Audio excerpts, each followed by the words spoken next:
$2.5 लाख देने के बाद भी और जान को हथेली पर रखकर टाइटैन सबमरीन को चलाने वाला एक गेमिंग पॉड से चलने वाली सबमरीन को 3,800 मीटर समंदर की गहराई के नीचे जाना बेवकूफ़ी नहीं, जिंदगी से तंग आना कहते हैं। तकरीबन 845 आर्टिकल कहते हैं कि ये टाइटैन सबमरीन टाइटैनिक का मलबा देखने के लिए समंदर की गहराइयों में जाने के लिए बहुत से रूल्स तोड़ कर गई है। दोस्तों, एक और नई एस्थेटिक वीडियो में खुशामदीद करता हूँ। दोस्तों, बात ये नहीं कि एक गेमिंग पोर्ट से वेसल को कंट्रोल किया जा रहा था, बात यह है कि वेसल का जो स्ट्रक्चर था वो ठीक तरह से समंदर की 3800 की गहराई के लिए मुनासिब नहीं था। बात शुरू होती है 16 जून 2023 को, जब ये 5 लोग अपने एडवेंचर पर निकलते हैं और 2 दिन बाद 18 जून 2023 को ये लोग पानी के नीचे उतरते हैं दुनिया के सबसे फेमस मलबे को देखने के लिए, द टाइटैनिक, जो 13,000 फीट समंदर की गहराइयों के नीचे था। पाकिस्तान के सबसे बड़े बिजनेसमैन अयूब खानदान से पाकिस्तान के 22 अमीर तरीन खानदानों में दाऊद खानदान भी था, जिसमें पाकिस्तान के एंग्रो कंपनी के चेयरमैन शहजादा दाऊद और उसके 19 साल बेटे टाइटैन सबमरीन में सवार थे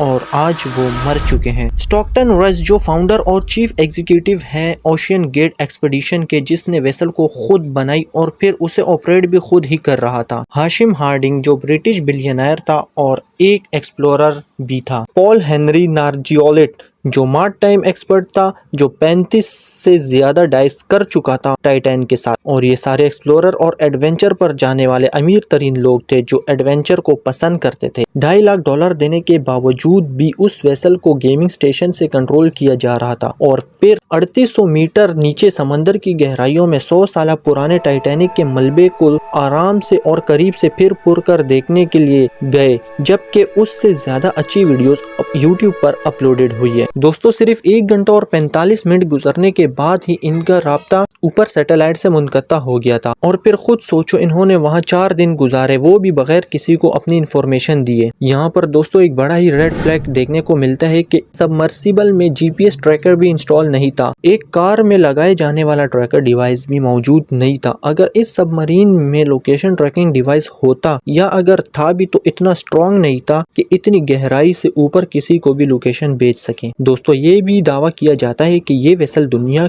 के उन अनमोल वेसल्स में शामिल होती है जो इतनी गहराई तक जा सके। दोस्तों, जस्ट इमेजिन करो कि इतनी गहराई में क्या हुआ होगा इनके साथ। ये वो जगह है समंदर का जहां सूरज की रोशनी नहीं आ सकती, और दूसरा ये कि यहाँ टाइटैनिक का मलबा पड़ा हुआ है। टाइटैनिक जहाज जहाँ डूबा था वहाँ समंदर का पानी का दबाव इतना तेज होता है कि वहाँ किसी का भी गुम हो जाना बहुत आसान है। दोस्तों, शहजादा दाऊद के बेटे सुलेमान की आंट ने खुद बताया कि वो इस सफर पर जाने के लिए राजी नहीं था, लेकिन फादर्स डे पर अपने वालिद को खुश करने की वजह से वो इस सबमर्सिबल पर इस मौत के सफर पर रवाना हुआ। US कोस्ट गार्ड का कहना है कि इनकी मौत भी सडन ही हुई है, जैसे वेसल एक्सप्लोड हो गई हो और इनके दिमाग को थोड़ा सा भी दर्द फील होने का मैसेज पहुंचने से पहले ही इनकी मौत वाक़ई हो गई। आखिर ऐसा क्यों हुआ? जैसा आप वीडियो में देख ही सकते हैं कि जब आउटसाइड प्रेशर और इनसाइड प्रेशर इक्वल नहीं होगा तो इस तरह का एक्सप्लोजन होगा। तो क्या इस सबमर्सिबल का फॉल्टी डिजाइन था जिससे ये लोग फट गए होंगे? कोस्ट गार्ड का ये भी कहना है कि इनकी लाश मिलना किसी मौजज़े से कम नहीं, लेकिन अभी तक मिल ना सकी है। दोस्तों, एंग्रो कंपनी के अलावा शहजादा दाऊद तहकीकाती इदारे सिटी के भी मेंबर हैं। ये इदारा खलाई मखलूक को पकड़ने का भी काम करती है।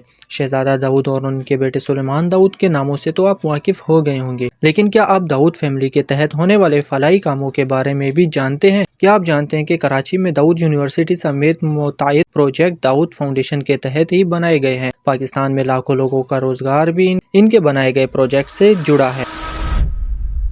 शहजादा दाऊद और दाऊद फाउंडेशन के तहत कराची समेत मुल्क भर में कौन कौन से मंसूबे चल रहे हैं, हम आपको बताते हैं। पाकिस्तानी बिजनेसमैन शहजादा दाऊद पाकिस्तान के 12 अमीर तरीन खानदानों में शामिल है। मीडिया रिपोर्ट्स के मुताबिक उनकी कुल दौलत $136.73 है। शहजादा दाऊद एंग्रो कॉरपोरेशन के वाइस चेयरमैन थे।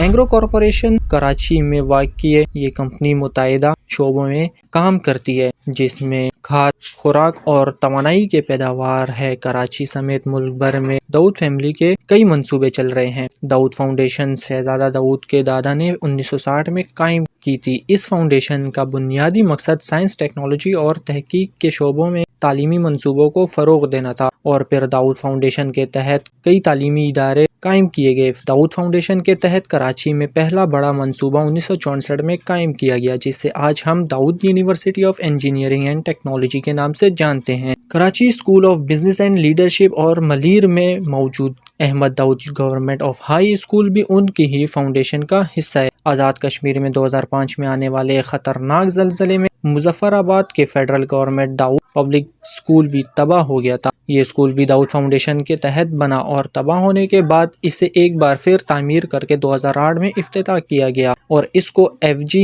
داؤد کے نام دیا گیا۔ Lahore university of management sciences لمس میں SBA school of science and engineering team کے علاوہ احمد داؤد چیئر کا قیام عمل میں لایا گیا۔ سائنسی تعلیمی فروغ کے لیے کراچی میں داؤد فاؤنڈیشن کی جانب ملک کا پہلا جدید سائنس سینٹر دا میگنیفائی سائنس سینٹر کھولا گیا، جہاں اسٹوڈنٹس کی دلچسپی کے لیے سائنسی ایجادات اور تعلیم کے لیے کئی نمونے موجود ہیں اور مختلف اسکول کے بچوں کو اس سائنس سینٹر کا دورہ کروایا جاتا ہے۔ فاؤنڈیشن نے 2015 میں پاکستان کے زوال کا شکار قدرتی مساکن کے حوالے سے عوام میں شعور اجاگر کرنے کے لیے TDF نیچر سیریز کا آغاز کیا گیا۔ یہ سیریز مختلف فلموں کا مجموعہ ہے جو پاکستان میں قدرتی مساکن کا احاطہ کرتا ہے۔ فاؤنڈیشن کے تحت کراچی کی ایک پرانی عمارت کو بحال کر کے عجائب اور غیر رسمی تدریسی مقام کی حیثیت دی گئی اور اب یہ گھر TDF گھر کے نام سے بھی جانا جاتا ہے۔ TDF گھر میں ان انگنت ثقافتی اثرات اور افراد کو ظاہر کیا جاتا ہے جن کا کراچی کے ماضی سے تعلق ہے۔ خدمت خلق کے ادارے کی حیثیت سے TDF قدرتی آفات کے موقع پر امدادی سرگرمیوں میں شامل رہا ہے۔ داؤد فاؤنڈیشن نے مختلف ہاسپٹلوں اور طبی منصوبوں کے لیے مالی